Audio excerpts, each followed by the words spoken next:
Good morning, Class 7, Science, History, Lesson 5, Rulers and Builders.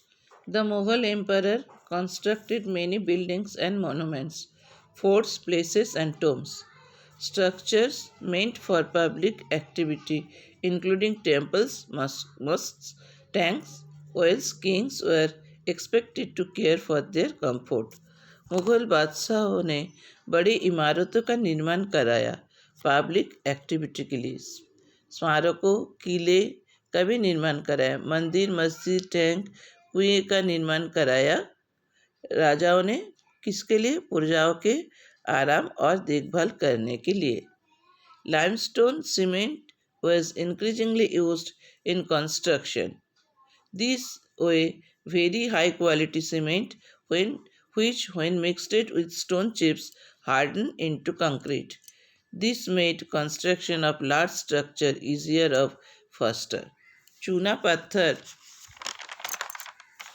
पत्थर cement तेजी से निर्माण में इस्तेमाल किया गया है। इस तरह से बहुत उच्च गुणवत्ता वाले सीमेंट को जो कंक्रीट में पत्थर के चिप्स के साथ मिश्रित किया गया है। सीमेंट के साथ चिप्स मिला के एक कड़क कंक्रीट बनाया गया है। उस समय के सीमेंट बहुत उच्च गुणवत्ता वाले सीमेंट था। अब नेक्स्ट है building temple and mosque. Building temple and mosques. Temples and mosques were beautifully constructed because they were places of worship. They were also meant to demonstrate the power, wealth and devotion. मंदिर और मस्जिदों के सुंदर रूप से निर्माण किया गया था क्योंकि वो प्रार्थना करने के स्थान है। वो शक्ति, धन और भक्ति का भी प्रदर्शित करता है। मतलब जो बिल्डिंग टेम्पल एंड मस्क बनाया गया था मस्जिद, वो सुंदर तरीके से बनाया गया था। उस निर्माण में बहुत खर्चा व्यय किया गया था क्योंकि वहाँ सभी लोग एकत्रित होते थे समाज के और प्रार्थना करते थे। वो राजा के या सुल्तान की शक्ति, धन और भक्ति का भी प्रदर्शित करता था। राजा कितना पावरफुल है, कितना धनवान है और कितना भक्तिमान है, इसका प्रदर्शित भी वही करता था।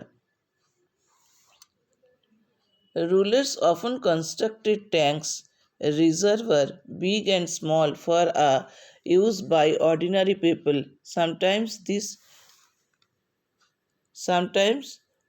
are reservoirs. These tanks or reservoirs were part of a temple. शासक अक्सर टैंक और जलाशयों का निर्माण करते थे साधारण लोगों के उपयोग के लिए।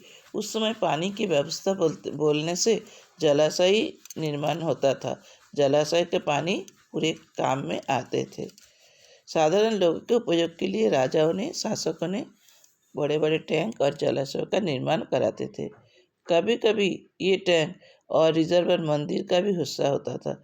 कभी कभी मंदिरों में भी सामने ये बड़ा बड़ा टैंक खोदा जाता था। जैसे आप लोग जानते हो गोल्डन टेम्पल के सामने एक बड़ा सरोवर है। तो ऐसे ही मंदिरों के सामने, मस्जिदों के सामने बड़ा बड़ा पानी के टैंक, रिजर्वर क्या किया जाता था? रिजर्वर बनाया जाता था। Why were temples destroyed? Temples destroy क्यों हुआ? Because kings built temples to demonstrate their devotion to God and their power and wealth. राजाओं ने भगवान का मंदिर बनाया उनके धन और भगवान के प्रति भक्ति का प्रदर्शन करने के लिए। But when Sultan Mahmud attacked the temples of defeated kings and looted their wealth and idols. Sultan Mahmud was not a very important ruler at that time, but by destroying temples, especially the one at Somnath, he tried to win the credit as a great hero of Islam. But when Sultan Mahmud attacked the temples and defeated the kings, लेकिन जब सुल्तान महमूद मंदिरों का आक्रमण किया और पराजित राजा, जो राजा उनके पास पराजित हो जाते थे, उनका धन संपत्ति और मंदिर लूटने के लिए वो अटैक करते थे, राजा को पराजित करते थे और वहाँ का जितने भी मंदिर में धन संपत्ति रहता था, मंदिर में जो चढ़ाया जाता है सोने चांदी, सब उसे लूटते थे।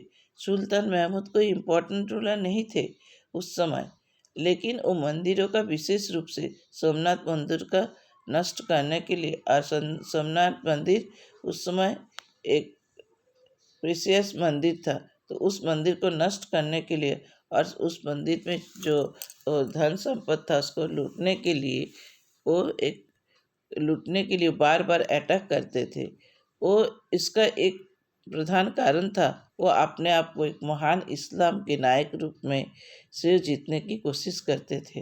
वो दिखाने चाहते थे कि मैं इस्लाम का एक बड़ा भक्त हूँ, तो मंदिर के प्रति इस्लामों का कोई मन नहीं है, इसीलिए उन्होंने बार बार अटैक करते थे और भगवान के जो सोने के गहने जेवरात, सोना चांदी के जो बर्तने जो रहते थे वो सब लूट के ले जाते थे।